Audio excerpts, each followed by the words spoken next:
কামিয়াবী হবলৈ জীৱনত সফল হবলৈ কি থাকিব লাগিব জেদ ভাৱ এটা থাকিব লাগিব ভিতৰত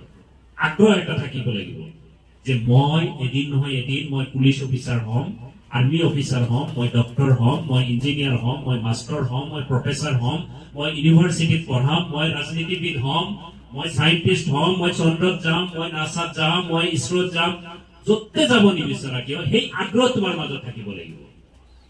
যদি তোমালোকৰ মাজত আগ্ৰহ নাই তেতিয়াহ'লে তুমি আগবাঢ়ি যাব নোৱাৰিবা যিমান সাইন্টিষ্ট আছে যিমান ভাল ভাল ডক্টৰ আছে যিমান ভাল ভাল প্ৰফেচাৰ আছে যিমান ভাল ভাল ইঞ্জিনিয়াৰ আছে যিমান ভাল ভাল জ্ঞানী মানুহ আছে সকলোৱে কিন্তু পঢ়া শুনাৰ মাজেৰে আগবাঢ়ি গৈছে আৰু তেওঁলোকৰ ভিতৰত এটা ক্ষুধা আছিল ভোক আছিল এই ভোকটো হল তেওঁলোকে নিজক লৈ আগবাঢ়ি যাব ষ্টিফেন হকিঙৰ নাম শুনা পাইছা ষ্টিফেন হকিং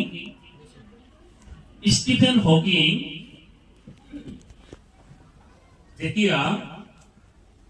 21 বছৰ বয়স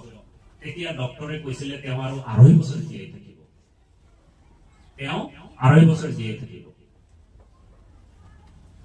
2.5 বছৰ পিছত মৃত্যু মুখত পৰিব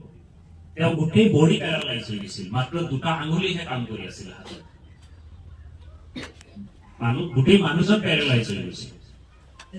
এজন যুৱক ইংলেণ্ডৰ তেওঁ কিন্তু উদ্যম এৰি দিয়া নাছিল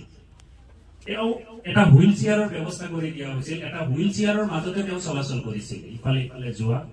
গোটেইখিনি হুইল চেয়াৰত বহিয়ে কৰিছিল 2.5 বছৰ বাচিব মানুহজন সেই মানুহজন 84 বছৰ বাচি গৈছে আৰু পৃথিৱীৰ ভিতৰত এজন শ্ৰেষ্ঠ বিজ্ঞানী হিচাপে নিজক প্ৰতিষ্ঠিত কৰিব পৰা হৈছে ষ্টিফেন হকিং পৃথিৱীৰ ভিতৰত এগৰাকী শ্ৰেষ্ঠ বিজ্ঞানী পদাৰ্থবিদ ভাবিছোৱাচোন হুইল চেয়াৰত তেওঁ মুখেৰে মাতিব পৰা নাছিলে তেওঁ সেই কম্পিউটাৰৰ যোগেদি মানুহৰ লগত কথা পাতিছিল কম্পিউটাৰৰ যোগেদি ষ্টুডেণ্টৰ লগত ইণ্টাৰেকশ্যন কৰিছিল 84 বছৰ বাচি গৈছে